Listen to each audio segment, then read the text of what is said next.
केजरीवाल की मुश्किलें बढ़ गई हैं। एनआईए जांच की सिफारिश दिल्ली के एलजी ने कर दी है। आतंकी संगठन से फंड लेने का आरोप लगा है। रजनीश, क्या आपके पास जानकारी, डिटेल बताइए दर्शकों को प्लीज। विवेक, एक बहुत बड़ी खबर है। दिल्ली के एलजी वीके सक्सेना ने जो प्रतिबंधित आतंकी संगठन है सिख फॉर जस्टिस से राजनीतिक फंडिंग प्राप्त करने के मामले में दिल्ली के मुख्यमंत्री अरविंद केजरीवाल के खिलाफ एनआईए जांच की सिफारिश की है कि एनआईए की जांच की जानी चाहिए अरविंद केजरीवाल के खिलाफ, क्योंकि उन्होंने सिख फॉर जस्टिस से कथित तौर पर फंड लिया था। वहीं अगर एलजी की बात करें तो विवेक, एलजी को शिकायत मिली थी कि अरविंद केजरीवाल की जो सरकार है आम आदमी पार्टी की, उन्होंने देवेंद्र पाल भुल्लर की रिहाई की सुविधा देने और खालिस्तान समर्थक भावनाओं को बढ़ावा देने के लिए खालिस्तानी समूहों से भारी धनराशि करीब 16 मिलियन अमेरिकी डॉलर ली थी। ये जो शिकायत है वो एलजी को मिली थी। इसके बाद एलजी वीके सक्सेना ने आम आदमी पार्टी के जो मुख्यमंत्री हैं दिल्ली के अरविंद केजरीवाल, उनके खिलाफ एनआईए जांच की सिफारिश कर दी है। अब ऐसे में विवेक बहुत बड़ी खबर है, क्योंकि कल अरविंद केजरीवाल की जो अंतरिम जो जमानत पर सुप्रीम कोर्ट में सुनवाई थी। बहुत मुमकिन था कि अरविंद केजरीवाल को इससे लाभ मिल सकता था शायद, लेकिन अब जिस तरीके से वीके सक्सेना ने ये मामला बहुत गंभीर होता जा रहा है। राष्ट्रीय सुरक्षा से जुड़ा हुआ मामला अब हो गया है, क्योंकि नेशनल इन्वेस्टिगेटिव एजेंसी का नाम भी अब इस केस में जोड़ गया है और विदेशी आतंकी संगठन से फंड लेने का आरोप अब लग रहा है एलजी की तरफ से लगाया गया है। सीधे चलेंगे, इस वक्त नवीन हमारे साथ, हमारे संवाददाता जुड़े हैं उनके पास। नवीन, आपके पास क्या जानकारी इस मामले को लेकर? बिल्कुल, की जो ये कंप्लेन है वो अशोक जो आशु मोंगिया है, national general secretary Hindu federation of India, उनके द्वारा ये एलजी को दी गई थी और ये आरोप लगाया गया था कि आम आदमी पार्टी जिसके मुखिया अरविंद केजरीवाल हैं, उनकी पार्टी को बैंड संगठन है जस्टिस उसकी तरफ से लगभग 16 मिलियन की है तो फंडिंग की गई है। उसकी जांच की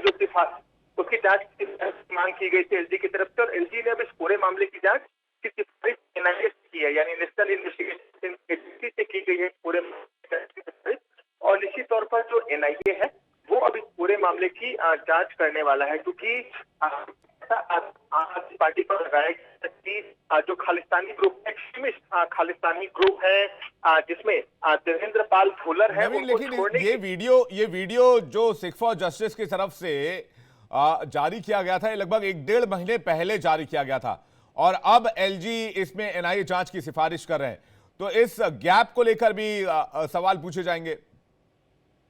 बिल्कुल, देखिए जहां तक बात गैप की है तो उसमें एक चीज समझना होगा कि आमतौर पर जब ऐसे मामले आते हैं जो मामला बड़े लोगों से जुड़ा हुआ होता है तो उसमें तमाम तथ्यों की जांच की जाती है। निश्चित तौर पर एलजी द्वारा इस पूरे मामले का पहले संज्ञान लिया गया, उसके बाद इस मामले की एक जो कर सकते हैं फिर जिन्होंने ये आरोप लगाए हैं उनके निश्चित तौर पर इसमें कुछ सबूत एलजी को दिए गए होंगे, जिसके बाद ही एलजी द्वारा इस पूरे मामले की जांच की सिफारिश की गई है।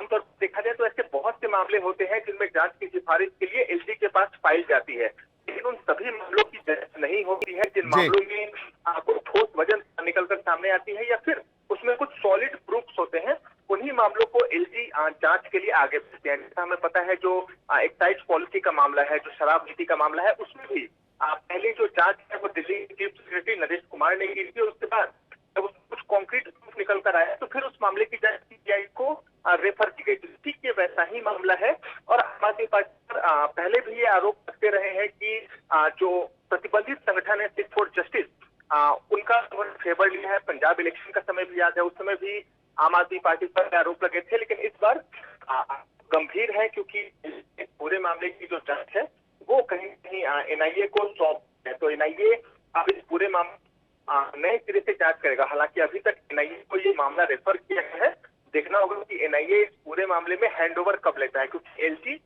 की तरफ से इस पूरे मामले की जांच के लिए किसी भी एजेंसी को रेफर कर सकते हैं और ये फिर उस एजेंसी पर निर्भर करेगा कि वो इस पूरे मामले की जांच कब तक शुरू करता है। मामला बहुत पेचीदा हो गया, चूंकि राष्ट्रीय सुरक्षा से जुड़ा हुआ मामला और एनआईए की एंट्री हो गई है, तो इससे बड़ा नुकसान आम आदमी पार्टी और अरविंद केजरीवाल को हो सकता है और अरविंद केजरीवाल गहरी मुसीबत में भी फंस सकते हैं, जिस तरह से एलजी ने एनआईए जांच की सिफारिश की है। चलिए इसी पर डिबेट को आगे बढ़ाते हैं, चूंकि मुद्दा बहुत बड़ा है और ये खबर भी बहुत बड़ी है। मैं अपने डिबेट पैनल पर वापस लौटना चाहूंगा। नवीन, आपका फिलहाल शुक्रिया और रजनीश, आपका भी धन्यवाद। जैसे ही कोई अपडेट हो हमें फौरन बताइएगा। दर्शकों को इस मामले में जितनी ज्यादा से ज्यादा हो सके ब्रेकिंग न्यूज पहुंचाएंगे, अपडेट पहुंचाएंगे।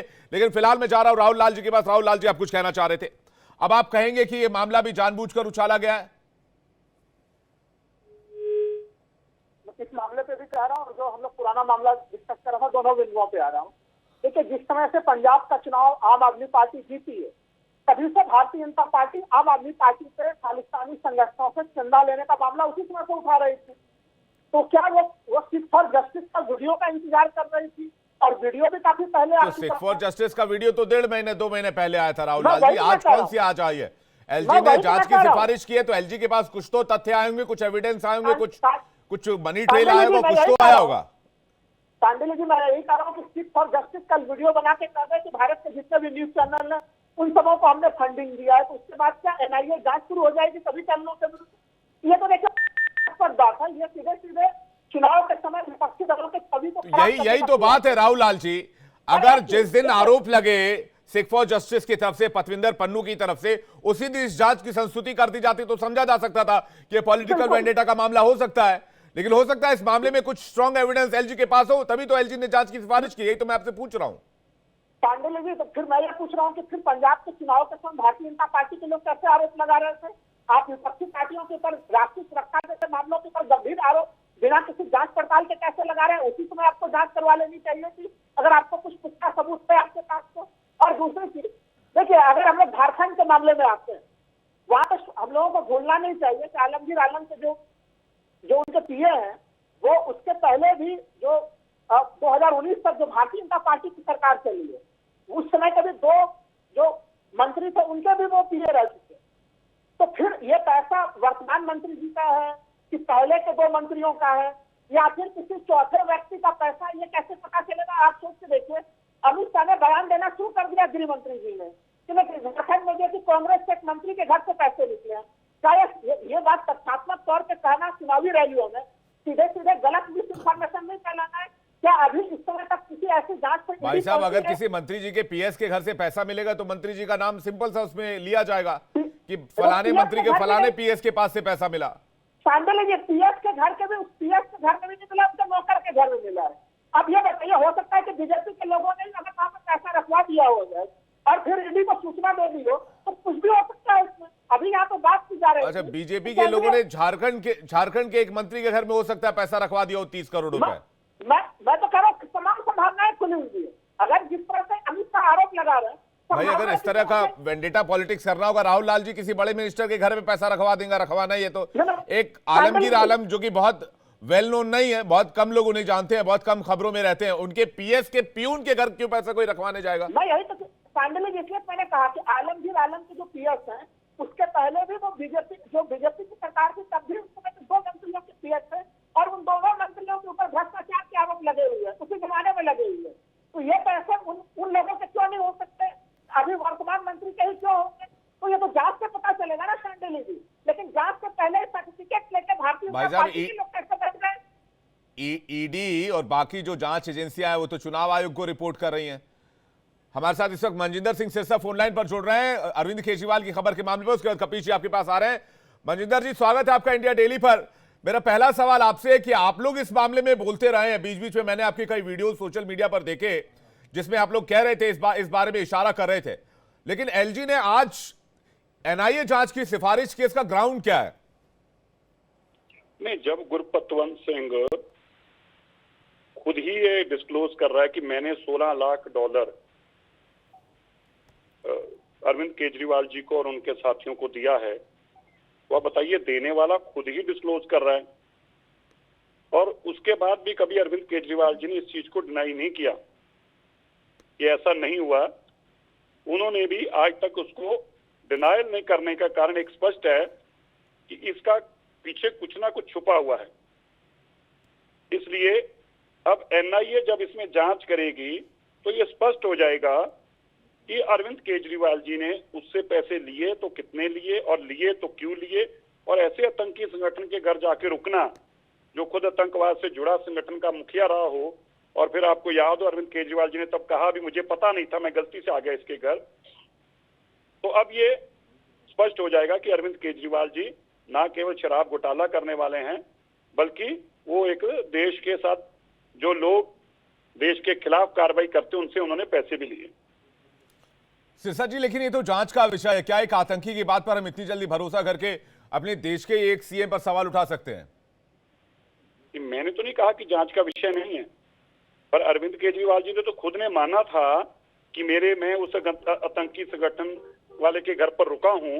ये तो अरविंद केजरीवाल जी ने खुद माना था और कहा था कि मुझे पता नहीं था कि मैं उसके घर पे, और जबकि उसके भाई के घर पे वो न्यूयॉर्क में पहले ही जा चुके थे। तो एक बात बहुत स्पष्ट है, और गुरपतवंत सिंह पन्नू ने बकायदा ये भी बताया है कि हमारी शर्तें क्या क्या थी, किस किस को छोड़ना है, क्या क्या करना है। ये सारी बातें गुरपतवंत सिंह पन्नू बार बार कहते रहे हैं। और अगर ऐसी नहीं कोई बात, तो अरविंद केजरीवाल एक मुख्यमंत्री होने के नाते उनका फर्ज बनता था, जो आदमी प्रधानमंत्री को धमकियां दे रहा हो, एयर इंडिया का जहाज उड़ाने की धमकियां दे रहा हो, ऐसा आदमी जब आपका नाम लेके कहे कि मैंने आपको इतने पैसे दिए हैं, तो आपको कहना चाहिए ये गलत बोल रहे हैं, ये बहुत गलत है, और ऐसे देशद्रोहियों को पैसा लेना छोड़िए, मैं इनसे बात भी ना कभी करूं, ऐसा आपको बताना चाहिए। ऐसे में तो सिरसा जी, पंजाब के इलेक्शंस भी सवालों के घेरे में आ जाएंगे, क्योंकि पन्नू का दावा था कि ये पैसे पंजाब इलेक्शन में खर्च करने के लिए और पंजाब का चुनाव जीतने के लिए गए। तो अभी आप भी तो यही बोल रहे हैं ना, अभी आप भी वही लाइन बोल के, मैं तो आधी बोली, पूरी आपने कर दी। तो आप समझिए, जब इतना बड़ा माफ करना, मुख्यमंत्री जी के ऊपर एलिगेशन आए और मुख्यमंत्री जी उसका जवाब तक देना ठीक ना समझें, तो इसका मतलब तो स्पष्ट है कि दाल में कुछ काला है।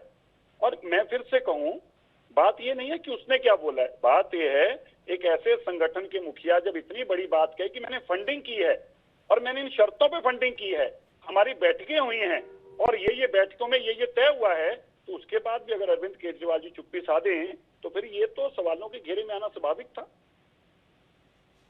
ठीक है सिरसा जी, बहुत बहुत शुक्रिया हमारे साथ जुड़ने के लिए और अपनी बात यहां पर रखने के लिए। बीजेपी के प्रवक्ता नेता मनजिंदर सिंह सिरसा कह रहे हैं कि इस मामले में जांच होगा, दूध का दूध और पानी का पानी हो जाएगा, लेकिन अरविंद केजरीवाल पर जो एलिगेशन लगे हैं वो बहुत ज्यादा गंभीर है। हमारे पॉलिटिकल एडिटर ब्रह्म प्रकाश दुबे इस वक्त हमारे साथ जुड़ रहे हैं, सीधे उनके पास चलेंगे, उसके बाद बाकी मेहमानों का रुख करेंगे।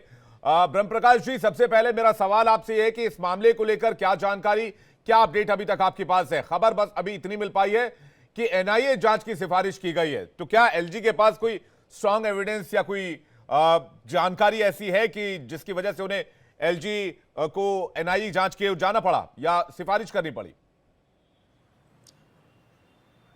बिल्कुल, देखिए उपराज्यपाल के पास इस बात के पुख्ता सबूत होंगे, दिल्ली के एलजी के पास तभी है एनआईए जांच की सिफारिश की गई है, क्योंकि देखिए अरविंद केजरीवाल दिल्ली के सिटिंग चीफ मिनिस्टर हैं और अगर एक मुख्यमंत्री के खिलाफ एनआईए जांच की सिफारिश करना देखिए आसान काम नहीं है। बिना पुख्ता सबूतों के मेरे ख्याल से ऐसा नहीं होगा।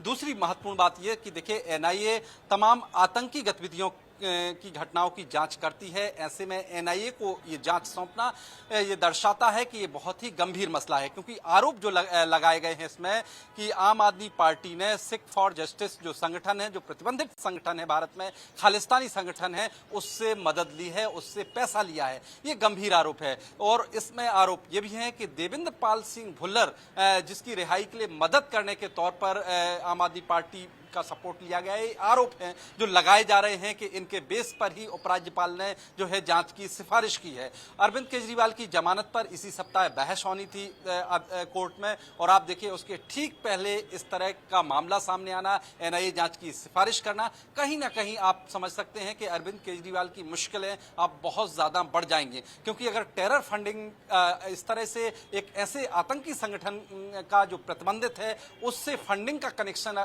सामने आता है, उससे आम आदमी पार्टी ने फंड लिया है, ये चीज प्रूफ होती है, तो इससे ना सिर्फ अरविंद केजरीवाल बल्कि आम आदमी पार्टी के कई नेताओं की मुश्किलें बढ़ जाएंगी। एनआईए जांच करेगी, मामला क्या छानबीन में क्या आता है ये सामने आएगा, लेकिन जिस तरह के आरोप हैं, जिस तरह से के गंभीर आरोप हैं और जिस तरह से एलजी ने सिफारिश की है, लग रहा है कि इससे अरविंद केजरीवाल की मुश्किलें और ज्यादा बढ़ जाएंगी। जी, इसमें आम आदमी पार्टी का रिएक्शन आया। ब्रह्म प्रकाश जी, आपका दोबारा रुक करूं, लेकिन एक और ब्रेकिंग न्यूज दर्शकों को बता देते हैं। ब्रेकिंग न्यूज ये है कि एनआईए की जांच की सिफारिश पर आम आदमी पार्टी का बयान सामने आया है। एलजी साहब बीजेपी के एजेंट है, सौरभ भारद्वाज ने रिएक्ट किया है। सीएम केजरीवाल के खिलाफ एक और साजिश की जा रही है। भाजपा के इशारे पर केजरीवाल के खिलाफ षड्यंत्र किया जा रहा है। भाजपा दिल्ली में 7 सीट हार रही है, हार के डर से बौखला गई है बीजेपी। पंजाब चुनाव से पहले भी बीजेपी ने यही साजिश की थी कि ये बयान सौरभ भारद्वाज की तरफ से जारी किया गया है और सौरभ भारद्वाज इस पूरे मामले को एनआईए जांच की सिफारिश को पॉलिटिकल एंगल देते नजर आ रहे हैं। कह रहे हैं 7 सीटें बीजेपी हार रही है, इसलिए इस तरह के प्रोपेगेंडा किए जा रहे हैं। अरविंद केजरीवाल के खिलाफ साजिश की जा रही है। ब्रह्म प्रकाश जी के पास दोबारा चलना चाहेंगे। सर, मुझे ये बताइए कि इस पूरे मामले को अगर देखें और पतविंदर सिंह पन्नू के वीडियो को अगर संज्ञान में लेकर बात किया जाए तो उसमें 2 बातों का जिक्र था। पहली तो यह कि फंडिंग की गई हमारी तरफ से, और यह फंडिंग की गई आम आदमी पार्टी को, अरविंद केजरीवाल को, हमारे कुछ लोगों की रिहाई को लेकर। दूसरी बात उसमें यह थी कि अरविंद केजरीवाल इस पैसे से पंजाब का चुनाव लड़ना चाहते थे और हमने उनको पूरी मदद की। उन्होंने कहा था कि पंजाब में हमारी सरकार बनने के बाद हम उनको कुछ कुछ फायदा पहुंचाएंगे, जो उस वीडियो में कहा गया सिख फॉर जस्टिस के नेता पतविंदर सिंह पन्नू की तरफ से। तो क्या इससे पंजाब के कुछ नेताओं तक भी जांच की आंच पहुंच सकती है और यह देश के इतिहास में पहला ऐसा मामला होगा कि सिटिंग सीएम या फिर पूर्व सीएम या सीएम के अगेंस्ट में एनआईए जांच की सिफारिश हुई हो? बिल्कुल बिल्कुल। और देखिए, आपको बता दें कि पंजाब में जब चुनाव थे तो इस तरह के आरोप पहले भी लगे थे अरविंद केजरीवाल पर कि जो खालिस्तानी आतंकी संगठन से रिलेटेड जो लोग थे पंजाब में उनके घर रुकना, उसको लेकर भी अरविंद केजरीवाल को घेरा गया था चुनाव के दौरान कि अरविंद केजरीवाल ने वहां रात बिताई, उन लोगों से मिले जो खालिस्तानी आतंकी समर्थक थे। तो सवाल अगर सियासत का करें तो आरोप पहले अरविंद केजरीवाल पर लगते रहे हैं, लेकिन जैसा मैं कह रहा हूं कि एनआईए जांच की सिफारिश कोई आसान काम नहीं है। बिना पुख्ता सबूत के मुझे नहीं लगता कि उपराज्यपाल ने इस तरह का गंभीर निर्णय लिया है, और वो भी एक सिटिंग चीफ मिनिस्टर के खिलाफ। इसका सीधा सीधा मतलब है, इसके सीधे सीधे मायने हैं कि कहीं ना कुछ पुख्ता संकेत होंगे, कुछ पुख्ता सबूत रहे होंगे, ऐसा लगता है। इस तरह के संकेत रहे होंगे, तभी एलजी ने जो है सिफारिश की है एनआईए जांच की, क्योंकि एनआईए अभी तक देखिए जो एनआईए संस्था है वो सिर्फ और सिर्फ टेरर मामलों की जांच करती है। कहीं घटनाएं हुई, आतंकी घटनाएं हुई, आतंकी संगठनों से जो लोग जुड़े हैं, तो इन सब मामलों की जांच करती है। और ऐसे में आतंकी संगठनों ने अगर फंडिंग की है, वो ऐसे संगठनों ने जो प्रतिबंधित हैं देश में, उनने अगर फंडिंग की है तो उनकी जांच एनआईए करेगी। और यदि इसमें कुछ चीजें सामने आती हैं, पुख्ता सबूत सामने आते हैं, तो ना सिर्फ अरविंद केजरीवाल बल्कि आम आदमी पार्टी के कई नेताओं की मुश्किलें जरूर बढ़ेंगी। जी ठीक है ब्रह्म प्रकाश जी, फिलहाल शुक्रिया आपका। आगे भी आपसे अपडेट्स लेते रहेंगे।